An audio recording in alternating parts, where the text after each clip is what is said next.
India TV YouTube channel को subscribe करें और बेल आइकन दबाएं।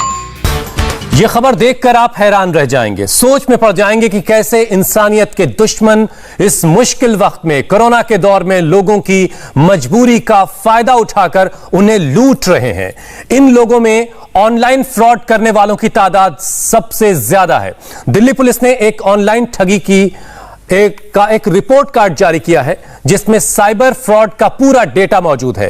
कितनी शिकायतें पहुंची, पुलिस ने फ्रॉड रोकने के लिए क्या क्या तैयारियां की और दिल्ली पुलिस के उठाए गए कदमों से कैसे इन ठगों पर लगाम लगाई जा रही है।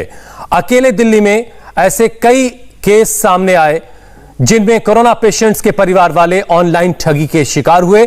इनसे ऑनलाइन ऑक्सीजन सिलेंडर और रेमडेसिविर इंजेक्शन उपलब्ध करवाने के नाम पर पैसे ट्रांसफर करवाए गए, लेकिन पैसे लेने के बाद भी इनकी जरूरतों को पूरा नहीं किया गया। और इस पर चर्चा करने के लिए हमारे साथ हमारे संवाददाता जतिन शर्मा मौजूद हैं। न्यूज रूम से अर्चना भी इस वक्त हमारे साथ हैं, हमें डिटेल में ऑनलाइन फ्रॉड की ये जानकारी देंगे। सबसे पहले जतिन के पास चलते हैं। जतिन, दिल्ली पुलिस ने क्या क्या कदम उठाए हैं अब तक इस पूरे मामले में?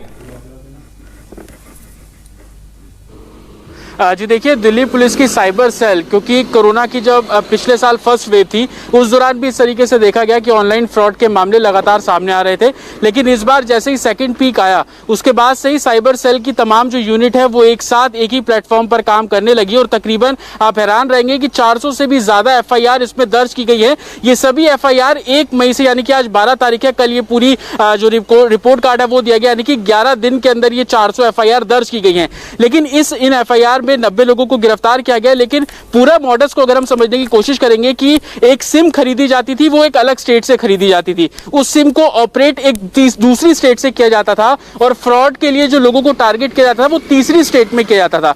तो इस तरीके से हर स्टेट की जो साइबर सेल है उसको दिल्ली पुलिस ने संपर्क किया ताकि एक ही प्लेटफॉर्म पर आकर काम किया जा सके और इसी मामले में 90 से ज्यादा लोगों को दिल्ली पुलिस की साइबर सेल ने गिरफ्तार किया है। तकरीबन 52 लाख रुपए ब्लॉक किए हैं। ये वो पैसा है जो कि लोगों से ले लिया गया था, लेकिन बाद में मर्चेंट को कॉल करके साइबर सेल ने उस पैसे को रुकवाया और जब इन्वेस्टिगेशन की तब जाकर लोगों की गिरफ्तारी की गई है। 200 से भी ज्यादा बैंक अकाउंट को फ्रीज किया गया है, उसके अंदर जो लाखों रुपया है उसको फ्रीज किया गया है। और आप बड़े पहलू पर बड़े एक सवाल इसमें यह भी है जतिन कि क्या जो पैसा फ्रीज किया गया है वो जो फ्रॉड के शिकार हैं उनके पैसे वापस लौटाए जाएंगे? और एक अहम बात यह भी कि शुरुआती वक्त में जो अफरा तफरी का माहौल था उस वक्त ठगी ज्यादा हुई है, लेकिन क्या पिछले 2-4 दिनों में कुछ ठगी घटी है दिल्ली पुलिस के उठाए गए कदमों के बाद? इस सवाल का जवाब भी आपसे लेंगे।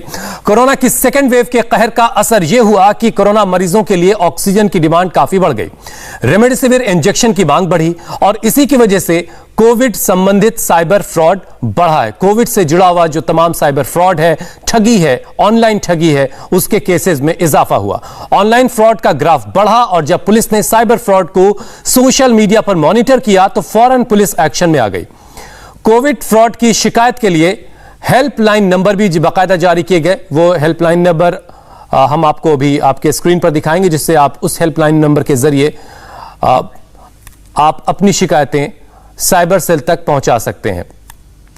हेल्पलाइन नंबर्स जारी करके और ईमेल के जरिए दिल्ली पुलिस को ऑनलाइन फ्रॉड की अब तक 910 से ज्यादा शिकायतें मिल चुकी हैं, जैसा कि हमारे सहयोगी जतिन शर्मा भी बता रहे थे, और 90 लोग करीब अब तक इस ठगी के मामले में गिरफ्तार भी किए जा चुके हैं। लोगों को ऑनलाइन लूटने वाले इन अपराधियों ने लोगों से कांटेक्ट करने के लिए मोबाइल सिम कहां से खरीदे। अर्चना सिंह इस पूरी डिटेल के साथ हमारे साथ न्यूज रूम से मौजूद हैं। अर्चना, जरा बताइए कि ये सब कुछ सारा फर्जीवाड़ा कैसे चल रहा था, ये लोग कैसे काम कर रहे थे, कहां से सिम खरीदे गए, फिर कहां उसको एक्टिव किया गया, फिर कहां लोगों को ठगी का शिकार बनाया गया, जरा डिटेल में समझाइए। ये देखिए, सबसे पहले आपको दिखाते हैं वो जगह जहां से सिम कार्ड खरीदे गए, जिनके जरिए ये ऑनलाइन ठगी की गई है। ये सिर्फ देश में ही नहीं, देखिए उत्तर भारत में, इसके अलावा आपको इधर की तरफ यानी राजस्थान गुजरात की तरफ, साउथ इंडिया हो या इधर बिहार का इलाका, यानी हर जगह ये फ्रॉड हुआ है। जो ये नीले डॉट आप देख रहे हैं, ये वो जगह है जहां से ये सिम खरीदे गए हैं। इसके अलावा भूटान से भी सिम खरीदे गए, बांग्लादेश से सिम खरीदे गए, नेपाल के काठमांडू से सिम खरीदे गए, यानी सिर्फ देश ही नहीं बल्कि पड़ोसी देशों से भी ये सिम खरीदे गए हैं। यानी ये ऑनलाइन ठगी के जो तार हैं वो सिर्फ देश नहीं बल्कि पड़ोसी मुल्कों तक भी फैले हुए हैं।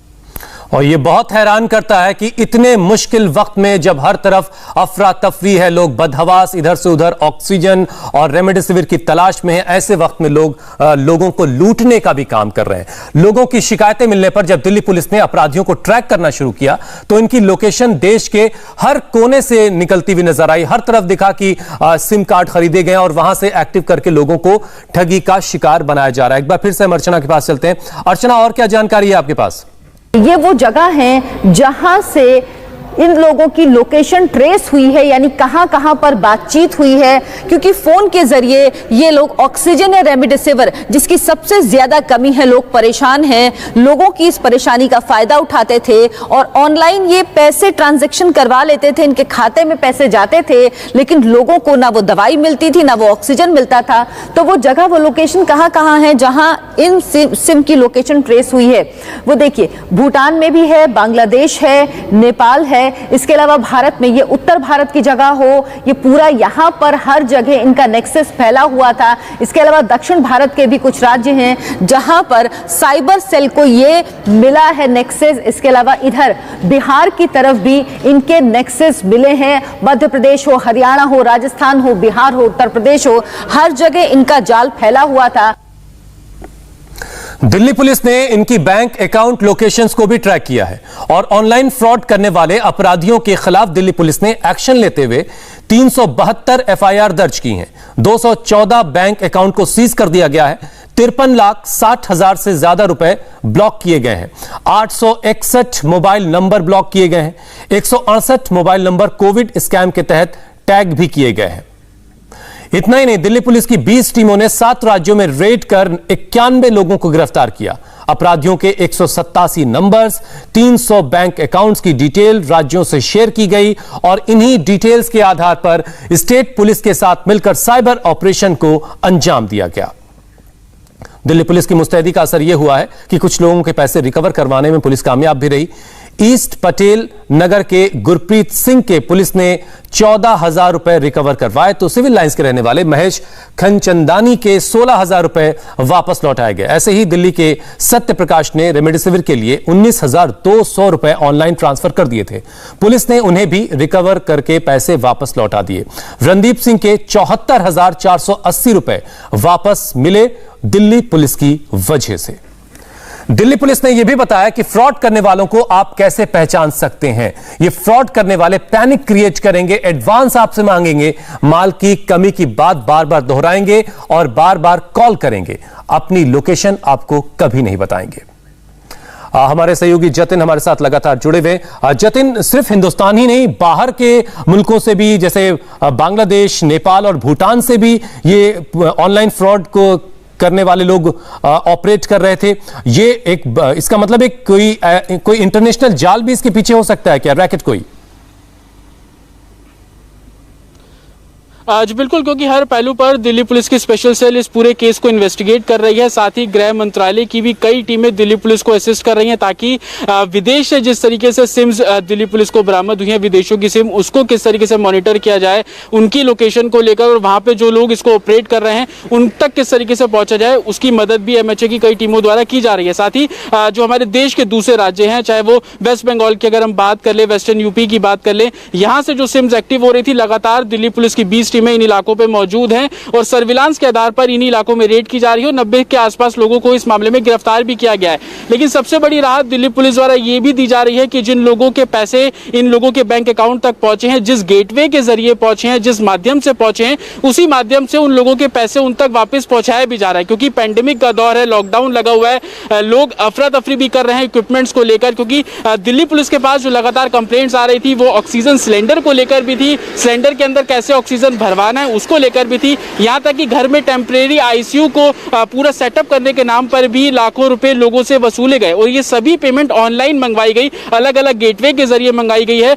आपको बता दें कि इस जांच में एक जो मुख्य बात सामने आई थी दिल्ली पुलिस की साइबर सेल के सामने, वो ये कि लोगों को ये अप्रोच भी सोशल मीडिया के माध्यम से ही करते थे। अलग अलग वॉलपेपर्स, अलग अलग थीम्स के जरिए लोगों को ये लोग अप्रोच करते थे। उसके अंदर एक नंबर दिया जाता था कि अगर आपको ऑक्सीजन या ऑक्सीजन सिलेंडर चाहिए तो आप इस नंबर पर संपर्क कर सकते हैं। जैसे ही आप उस पर संपर्क करते थे, व्हाट्सएप पर अपनी रिक्वायरमेंट देते थे, तो वहां से व्हाट्सएप कॉल के जरिए बात की जाती थी ताकि कोई कॉल रिकॉर्ड ना करे। जब आपकी बात पेमेंट ट्रांसफर पे हो जाती है तब जाकर एक दो कॉल्स ऐसी होती थी कि वो नॉर्मल फोन पर करते थे। जैसे हमने देखा भी कई पीड़ितों ने हमसे वो फोन कॉल की जो रिकॉर्डिंग है वो भी शेयर की और शेयर करने के बाद वो बात भी करते थे ताकि जल्दी दिल्ली पुलिस तक कोई भी शख्स अपनी शिकायत लेकर ना पहुंचे। और जतिन, दिल्ली पुलिस ने ये भी बताया कि इन फर्जी लोगों को कैसे पहचाना जा सकता है, दूसरे अकाउंट में ट्रांसफर करते थे। जतिन, हमने दिखाया कि कई लोगों के पैसे वापस दिल्ली पुलिस की वजह से गए हैं, उनके अकाउंट में वापस गए हैं। क्या जितने लोगों के साथ फ्रॉड हुआ है, जाहिर है उन सब की बैंक डिटेल भी दिल्ली पुलिस के पास अब तक पहुंच गई होगी, क्या सभी लोगों के पैसे उनके अकाउंट में वापस जाएंगे? जी बिल्कुल, जैसे कि दिल्ली पुलिस ने बताया भी तकरीबन 53 लाख के आसपास का जो अमाउंट है वो ब्लॉक किया गया है। वो ब्लॉक करने की जो आपको एक प्रोसेस बताया कि अगर आप अपने वॉलेट से या किसी भी बैंक अकाउंट की ऐप से या पेटीएम या किसी भी तरीके से अगर पैसा आप ट्रांसफर करते हैं तो एक गेटवे के जरिए वो पैसा भेजा जाता है। उस गेटवे को फोन करके दिल्ली पुलिस उस पैसे को रोक लेती है कि इतना अमाउंट इस फर्दर अकाउंट में गया है, आप उस पैसे को ब्लॉक कर दीजिए। इससे क्या होता है कि अगर अकाउंट में पैसा ट्रांसफर भी हो जाता है तो वो शख्स उस पैसे को विड्रॉ नहीं कर पाता और जब तक पुलिस से उस बात की क्लियरेंस नहीं मिलती है तब तक वो पैसा विड्रॉ किया नहीं जा सकता है। और उसी गेटवे के जरिए, उसी सोर्स के जरिए वो पैसा जो कंप्लेनेंट है उस तक वापस दे दिया जाता है। ये प्रोसेस तब होता है जब उस मामले में कंसर्न जो पर्सन है जिसने फ्रॉड किया उसकी अरेस्टिंग की जा चुकी है, उसके तमाम जो बैंक अकाउंट्स है उसको सील किया जा चुका हो, उसके बाद जो पैसे वापस करने का जो प्रोसेस है वो शुरू किया जाता है। हालांकि इसमें 2 से 3 हफ्ते का समय बिल्कुल लगता है अरेस्टिंग के बाद से, लेकिन दिल्ली पुलिस इस मामले में भी लोगों को राहत दे रही है कि जल्दी से जल्दी कैसे जिन लोगों के साथ फ्रॉड हुआ उन लोगों को पैसा वापस पहुंचा दिया जाए ताकि अगर उनको जरूरत है तो वो उसका इस्तेमाल आगे कर सकते हैं। क्योंकि लॉकडाउन की सिचुएशन है,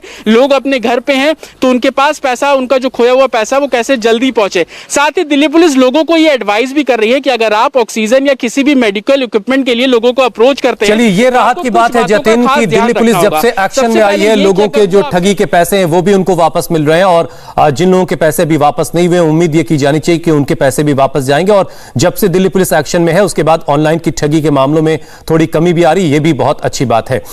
आपको न सिर्फ ऑनलाइन ठगी से सावधान रहने की जरूरत है बल्कि नमस्ते, मैं हूं मीनाक्षी जोशी। वीडियो और खबरों से अपडेट रहने के लिए India TV YouTube channel subscribe करें, बेल आइकन दबाना ना भूलें। जुड़े रहें इंडिया टीवी के साथ।